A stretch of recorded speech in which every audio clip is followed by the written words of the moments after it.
It's been a little while since I provided an event and wedding tip, so here we go.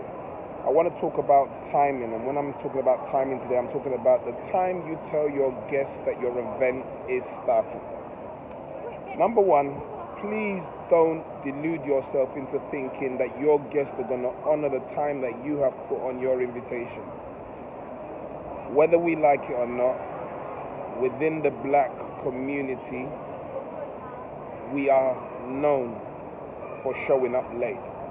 There is also something called African time. It's sad, it's unfortunate.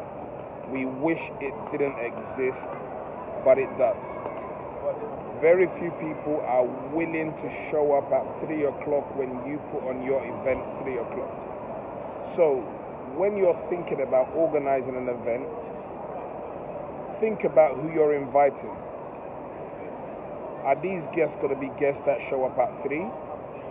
Or are they going to show up at 7? Even though it says 3. Think about who you're inviting. Because sometimes what happens is we put an unrealistic time and think we're going to be able to get through everything we want to get through in a short amount of time. So if you put 5:30, understand your event is probably going to start around 6:30 to 7 most of the time. Every once in a while we'll get a unique set of people that show up on time and everything runs on time, but most times that does not tend to be the case.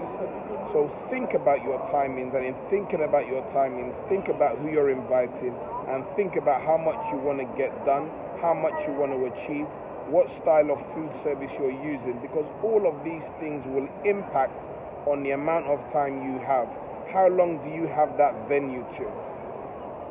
If it's in a neighborhood, in a community area, more than likely the event is going to have to finish earlier. If you're in a hotel, you might have a little bit more extra time. But think about these things when you set your invitation time. Think about who you're inviting, think about the venue, and think about how much you want to put into your agenda and itinerary, because sometimes guests and clients are left disappointed, and there are some key and critical things that is really, really important for you that take place on the day, and because of time, they're either rushed or you have to cut them out of the program. Most events, everybody would like some dancing time at the end.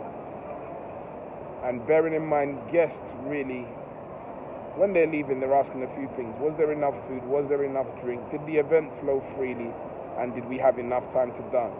And then sometimes, because everything is starting really, really late, guests are only getting 30, 40-minute dance time, and they're leaving feeling a little unfulfilled.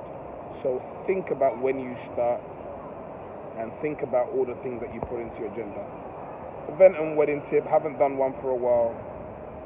Have a great week.